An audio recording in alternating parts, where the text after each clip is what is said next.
Sabe, eu tava pensando, Satoru Gojo, com certeza um dos personagens, ou o personagem mais famoso de Jujutsu Kaisen. E se eu te perguntasse qual a primeira frase que vem na sua cabeça quando você pensa no Gojo? Não, eu não tô falando de metadinha, eu não tô falando de metadinha. Se você pensou metadinha, não era isso que eu queria dizer. Enfim, e com certeza a maioria das pessoas responderiam o mais forte, ou o homem mais forte, ou o mais forte da era moderna, esse tipo de coisa. E não só na vida real, mas também dentro do anime, quando perguntam o que é o Gojo, a maioria das pessoas definem ele dessa maneira. E isso chega no ponto onde muitos personagens veem ele como sempre sendo a salvação, aquele que vai resolver todos os problemas, como se ele fosse um deus. Porém, dentro dessa, entre aspas, divindade que ele tem, existe um homem que nunca quis ser visto dessa maneira. E é sobre isso que eu quero falar hoje, a trágica vida de Satoru Gojo, o homem que era visto como um deus. E para começar a falar um pouco do Gojo, eu quero falar um pouco sobre a solidão do mais forte, porque esse é um tema que é retratado bastante frequentemente dentro da obra, tanto com o Gojo quanto com o Sukuna.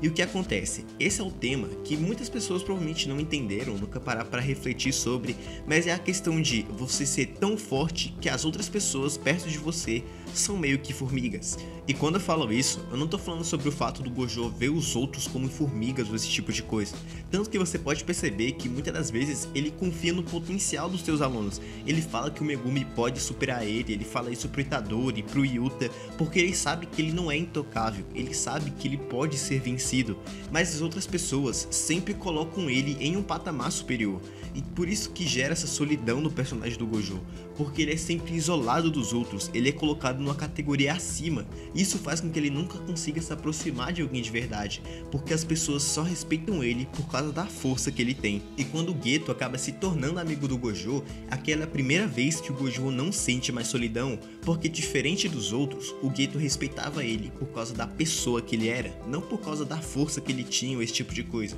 Porque mesmo que ele soubesse que o Gojo era mais forte que ele, isso não mudava o fato que o Gojo também era um ser humano, ele também tinha sentimentos e ele também queria ser visto como uma pessoa normal. Tanto que essa solidão que ele sente, ele quer que ninguém mais passe por isso. E quando ele fala aquela famosa frase de quando você morrer você vai estar sozinho, não é falando que aquilo é uma verdade absoluta, que sempre que você morrer você não vai ter ninguém ao seu lado, mas aquilo na verdade é um conselho. Você pode perceber que os personagens principais, quando morrem, estão acompanhados de alguém, na maioria das vezes é o Itadori, mas enfim, perceba que o Nanami quando morre, ele tá acompanhado do Itadori, mesmo que o Itadori não esteja do lado dele, ele fala suas últimas palavras pro Itadori.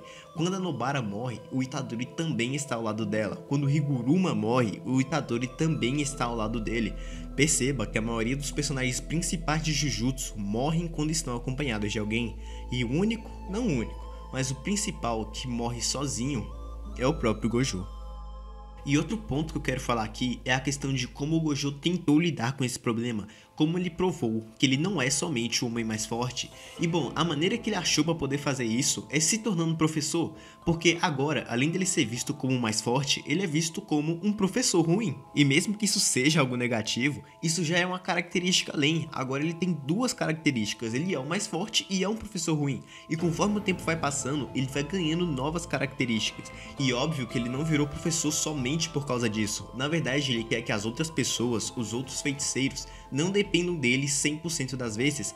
Pode perceber que em muitas das situações ele coloca os alunos para tentar resolver os problemas. Óbvio que ele podia chegar lá e lutar contra a maldição, mas ele não faz isso porque ele quer que os alunos dele tenham independência, tanto que ele mesmo fala que não vai acabar com o alto escalão, porque a forma de mudar o mundo Jujutsu não é matando eles, mas fazendo com que os alunos façam uma revolução dentro desse sistema. E falando dessa questão que o Gojo pode resolver tudo meio que como um deus ex machina, tem algo muito interessante que a gente pode reparar dentro da própria obra, é que o Gojo nunca resolve o problema, o Gojo nunca ganhou uma luta sequer.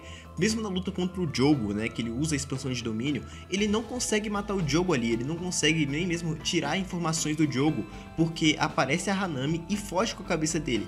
Mesmo que o Gojo tenha vencido a luta contra o Jogo, aquilo dali não foi o suficiente, ele não conseguiu resolver o problema. A mesma coisa acaba acontecendo contra o Toji, mesmo que ele tenha conseguido vencer a luta contra o Toji, tenha matado o Toji ali, ele não conseguiu salvar a Riko, ele não conseguiu salvar o Geto. Tudo que ele faz sempre dá errado em algum momento, mesmo que ele vença a batalha ali, a luta entre os feiticeiros e coisas do tipo, a situação nunca é resolvida por ele.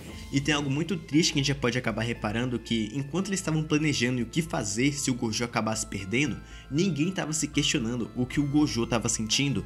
Tava todo mundo pensando em o que fazer se ele perdesse, se utilizariam o corpo dele ou não quando ele acabasse morrendo, mas ninguém pensou na possibilidade de perguntar o que o Gojo estava sentindo. Ninguém queria saber se ele estava com medo, ninguém queria saber se ele estava ansioso, estavam apenas pensando na possibilidade de o que fazer se ele acabasse perdendo. E infelizmente, depois de todo o seu esforço, depois de tanto tentar, ele também não conseguiu resolver o problema de ser visto somente como mais forte.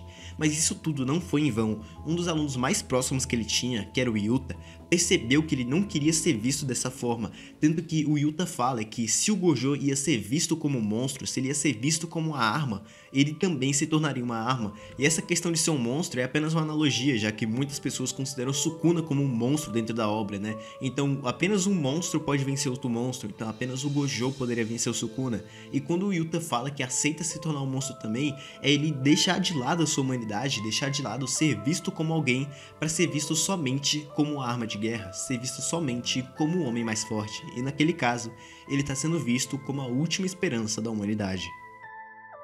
E pro vídeo não finalizar de forma tão triste assim, eu quero falar um pouco sobre a morte do Gojo. E eu sei que pode parecer meio estranho como é que a morte do Gojo não é algo tão triste assim, mas vocês vão entender. Eu não quero falar de como aconteceu, se ele realmente devia ter morrido daquela forma ou não. E eu quero falar sobre a cena do aeroporto, porque o que acontece? Eu disse que o Gojo foi um dos únicos personagens dentro da obra que acabou morrendo sozinho, mas isso acontece porque as pessoas mais importantes pra ele já tinham morrido, tanto que quando o Geto aparece pra ele, que era o melhor amigo dele, ele fala, brincando, né, pro Geto ir embora, porque ele tinha dito pros alunos dele que sempre que eles morressem, eles estariam sozinhos, e o Gojo percebe isso, ele percebe que as pessoas que realmente eram importantes pra ele, que ele queria que tivessem ao lado dele quando ele morresse, já tinham morrido, e todas estavam ali naquele momento do aeroporto. Você pode ver que o próprio Geto, né, que nem eu falei anteriormente, que foi a primeira pessoa que viu a humanidade no Gojo, tava ali no momento, que foi o melhor amigo dele. A Riko também tava ali naquele momento, porque ela sabia que o Gojo era uma pessoa humana igual a ela. Os dois passaram pela mesma coisa, os dois queriam ser pessoas normais. A Riko não podia ter uma vida normal, porque ela já estava destinada a ser receptáculo do Tengen, da mesma forma que o Gojo já estava destinado a ser o mais forte, ser tratado como uma arma do mundo Jujutsu. E até mesmo o Toji estava ali. E eu sei que algumas pessoas podem estranhar e falar que o Toji percebeu que o Gojo era humano, mas isso acontece depois da primeira luta que eles têm. Quando o Gojo aparece na frente do Toji de novo, o Toji quer lutar com o Gojo pra provar pra si mesmo que ele consegue vencer ele. E eu sei que pode parecer meio estranho, você pode falar que ele já venceu o Gojo na primeira luta, mas na verdade a primeira luta serviu pra ele provar pra si mesmo que ele conseguia vencer um usuário de 6 olhos com infinito. Mas o Gojo é muito além disso, ele não é só um usuário normal de 6 olhos, ele é Satoru Gojo. O Toji, da mesma forma que o Gojo, nasceram com poderes especiais, os dois nasceram sendo aberrações do mundo Jujutsu. Mas o Toji sabia que o Gojo não era forte só por causa dos poderes que ele tinha, porque da mesma forma que ele teve que treinar para poder ser forte daquele jeito.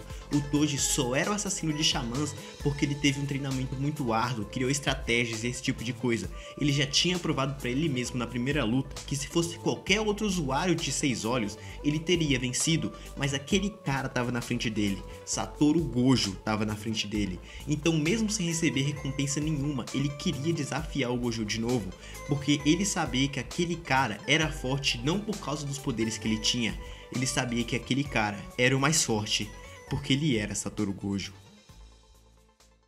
E bom, eu acho que era isso que eu tinha pra dizer, e eu quero aproveitar esse final do vídeo pra poder deixar uma indignação minha, porque é inacreditável, vocês vão ver que, cara, parece que é o destino.